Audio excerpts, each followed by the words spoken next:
ഒരു അടിപൊളി trendy collection restock കൊണ്ടുവന്നിരിക്കുന്നതാണ്. സൂപ്പർ പാറ്റേൺ ആണ് കേട്ടോ, നല്ല ഭംഗിയാണ്. ഒന്നാമത്തെ കാര്യം ഇത് പ്യുവർ കോട്ടണിലാണ് വന്നിരിക്കുന്നത്. കോട്ടൻ്റെ ഒരു കംഫർട്ട് പറയണ്ടല്ലോ. അതിൻ്റെ ഒപ്പം തന്നെ ഇതുപോലെ ലേസൊക്കെ കൊടുത്തിട്ടാകുമ്പോഴത്തേക്ക് കോട്ടനും നല്ല നല്ല ഷെയ്ഡ്സും അതിൻ്റെ കൂടെ ആ ഒരു ലേസും ഒക്കെ വരുമ്പോൾ ശരിക്കും ഒരു സമ്മർ കൂൾ ഫീൽ കിട്ടുന്ന നല്ല കളർ ചാർട്ടിലാട്ടോ കൊണ്ടുവന്നിരിക്കുന്നത്. നല്ല രസമാണ്. നമ്മളിപ്പോൾ വെക്കേഷന് ട്രിപ്പൊക്കെ പോകുവാണെങ്കിലോ അല്ലെങ്കിൽ ഗെറ്റ് ടുഗദറൊക്കെ ഉണ്ടെങ്കിലോ സാധാരണ കുർത്തി ഇടുന്നതിൽ നിന്നൊരു ഡിഫറെൻറ്റ് ലുക്ക് വേണം എന്ന് ആഗ്രഹിക്കുന്നവർക്ക് തീർച്ചയായിട്ടും ഇത് ഓപ്റ്റ് ചെയ്യാവുന്നതേ ഉള്ളൂ. നല്ല രസമുള്ളൊരു പാറ്റേൺ. ഞാൻ എന്തായാലും ഇതിൻ്റെ 1-2 കളേഴ്സ് എനിക്ക് പേഴ്സണലി എടുക്കേണ്ടി വന്നു. എനിക്ക് ഭയങ്കര ഇഷ്ടപ്പെട്ട ഒരു പാറ്റേൺ ആട്ടോ.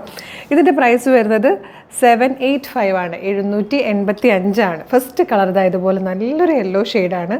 കോട്ടൺ ഫാബ്രിക്കിൽ ഇതാ ഇതുപോലെ സ്ട്രൈപ്സ് പോലത്തെ ഒരു വീവിങ് ആണ് ഇതിൽ വന്നിരിക്കുന്നത്. നല്ലൊരു വീനൊക്കെ വന്നിട്ട് പ്ലാക്കറ്റ് കൊടുത്തിട്ടുണ്ട്. താഴെ വരെ ബട്ടൺ വരുന്നുണ്ട്. അതുപോലെ 2 സൈഡിലായിട്ടും ചെറിയ 2 പോക്കറ്റിനെ എൻഹാൻസ് ചെയ്തുകൊണ്ടൊരു ലേസും കൊടുത്തിട്ടുണ്ട്. പിന്നെ ഇതിൻ്റെ കൂടെ ബെൽറ്റ് ഹോൾ, ഫ്രണ്ടിലും 2 ബെൽറ്റ് ഹോളുണ്ട്, ബാക്കിലും 2 ബെൽറ്റ് ഹോളോടുകൂടി ഇതുപോലൊരു ബെൽറ്റ് കൂടെ കൊടുത്തിട്ടുണ്ട്. അപ്പം ഭയങ്കര ഒരു ട്രെൻഡി ലുക്കാണ് വരുന്നത് കേട്ടോ. നമുക്ക് ബോട്ടം വെയറോടുകൂടിയോ അതല്ലെങ്കിൽ ബോട്ടം വെയർ ഇല്ലാതെ ഒരു ഡ്രസ് കുർത്തി പോലെ യൂസ് ചെയ്യാവുന്നതാണ്. സെക്കൻഡ് കളർ വന്നിരിക്കുന്നത് നല്ല ഭംഗിയുള്ളൊരു ഗ്രീൻ ഷെയ്ഡിലാണ്. അതായത് ഇതുപോലെ നല്ല രസമാണ് കാണാൻ. ആ ഒരു ബെൽറ്റ് ഹോളൊക്കെ ആയിട്ട് ഭംഗിയായിട്ടാണ് വന്നിരിക്കുന്നത്. സ്റ്റൈലിഷ് ആയിട്ടുള്ളൊരു കുർത്തി. ഇതിലെ തേർഡ് കളറ് ഇതുപോലെ നല്ലൊരു ഗ്രേ ആണ്, ഡാർക്ക് ഗ്രേ ഷെയ്ഡിൽ ഏലൻ കട്ടിലാണ് വരുന്നത്. ഇനിയിപ്പോൾ ഈ ബെൽറ്റ് വേണ്ട എന്നുള്ളവർക്ക് അത് റിമൂവ് ചെയ്തിട്ടാണെങ്കിലും യൂസ് ചെയ്യാവുന്നതേ ഉള്ളൂ.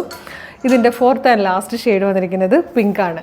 ഇഷ്ടമാകുകയാണെങ്കിൽ ഇപ്പോൾ തന്നെ നിങ്ങൾക്ക് നമ്മുടെ വെബ്സൈറ്റ് ത്രൂ നമ്മുടെ വാട്സപ്പ് നമ്പർ ത്രൂ ഓർഡർ ചെയ്യാവുന്നതാണ്. ഇതിൻ്റെയൊക്കെ ലിങ്ക് ഡിസ്ക്രിപ്ഷൻ ബോക്സിൽ കൊടുത്തിട്ടുണ്ടാവും.